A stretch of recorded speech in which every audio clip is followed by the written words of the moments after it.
you guys. Thank you again for joining us in our show, Tech Central. Thank you very much, guys, for subscribing and following on to our channels as well. Yeah, and we are your usual hosts, Sylvia Macario. Romalisi Shimwe, as always. Yes. You can never miss this troll. So today's topic is what next after high school. Some of right. you emailed us and had this question on what you do between the period of finishing high school and also applying for colleges. Yeah, that's right. So that is what we want to address, and we hope you get to indulge us, and we hope to get to answer your questions. And yes, if there's anything we don't address, please. Yeah, you can make comments right down below, or you can reach us directly on our email, and we'll get back to you. All right. Thank you very much. So why don't we get started? So go ahead and start. Like, what was your journey like between finishing high school and applying to universities? What strategies did you use to get to your kind of university based on what you wanted to do? Good question. So as a starter, I didn't get to my university or the university of my choice. Right. My first choice isn't the one I got to first. So that was the kind of, What was your first choice? My first choice was Harvard. Because by then, I thought Harvard was the best, the best university in everything. Yet I was in engineering. So I wanted to go to Harvard. So when I finished high school, I tried to apply to different universities. Sometimes I didn't finish the application. I was all over the place. But so, yeah, I didn't get to that university. Because you did not have, someone to guide you on how to apply? Mostly, yeah. Yeah. It's like, you just sit there. You know what you want, but to get there, you don't know. So should I take this way? What are the steps? You don't know actually anything. You don't even know. Sometimes that doing research on the internet is that important to get to the university. There's this theory that if you don't have someone, if you don't have someone to push you through all those processes, then you don't get anything done. And so we. Myself, had also that idea that if I don't have somebody to guide me through all that, I would not get anywhere. And I didn't even bother to find somebody. But I had my own journey, towards what I wanted to achieve. So you never had someone to guide you. You were an ambitious kid who wanted to get into Harvard, but you didn't know how to do that. Yeah, exactly. Yeah. So I think my journey was kind of similar, but then at the same time, as I said in the previous video, I went to a girls' school in high school, and we had all these alumni who used to mentor us and give us information. So I had snippets of information, but it wasn't really all the information that I needed. So I was also experimenting as I went through that journey. Yeah, that's so right. Maybe after that, what lesson did you learn? What would you advise someone out there that is trying to apply to universities? Yeah. What strategy could you advise them to use? Yeah. So maybe before I give it advice on the lesson learned, is as I told you, I didn't have anybody to guide me through the application process, towards the university, but also I had my ambition, as was said. Right. I knew I wanted to be the best in engineering.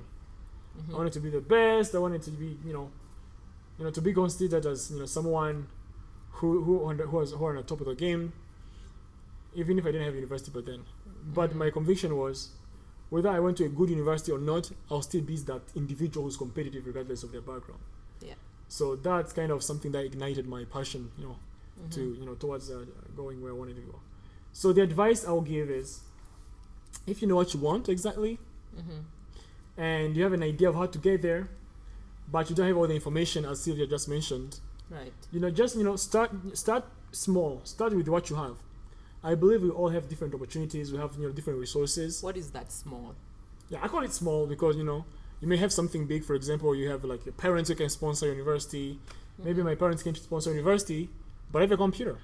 Yes, that's an asset, right? And you have internet. I have internet. If you have access to internet, that is. Yeah. We are not assuming everyone has access to internet. That's right. Yeah. So you may even have access to your mobile. If you have access to your mobile phone, you can call a friend and ask for information. I believe everything we have is a resource that we may utilize to get towards what you want. So my advice is don't compare yourself to others. Be an individual. Look at all the things you have. You have things that are different from what everybody else has, but you can use them. You can utilize them towards what you want. You can make a call to your friend. You can go, to find information on Google. You can use a computer to write code, whatever. You can just do whatever, anything you have, at your disposition. But how do you write code before joining a university? Because you have to do Google search as well. if you know coding exists, at least you need to go search how to write my first code. Hello world. Fair enough.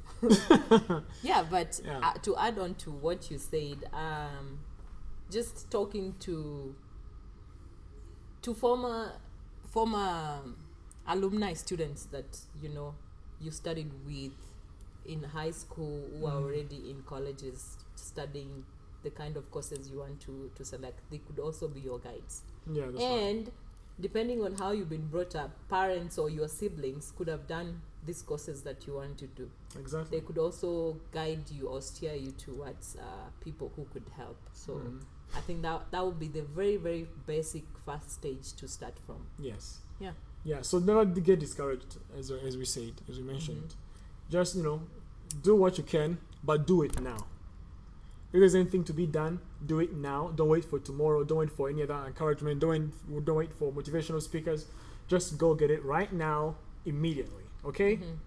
Cool, guys. So we trust you're gonna do the best you can, and we're looking forward to hearing more testimonies about your success and everything. Yeah. Yes. If you have more questions regarding that specific topic, I think it's a very wide topic to talk about, and there are several ways to look at it. If you have any more perspectives that you want us to look at, leave your comments below and subscribe if you haven't subscribed yet. Yes. So, and we'd like also to thank all the subscribers so far. You guys, we appreciate very much your support and everything, because we think that these videos are going to change lives around the world, especially in Africa. In Africa, mostly. And for someone also asked about what about how are we going to reach people who don't have internet? Yes, we have been thinking about that too, and we are looking at maybe partnering with schools and maybe downloading these videos and giving them an opportunity to have access to that, because not everyone has access to internet, and hopefully with time we get to address that issue too. All right. Yeah. So thank you guys. See you in the next episode. Ciao. Bye. Cool. All right. So. Stopped. No, he didn't stop you guys.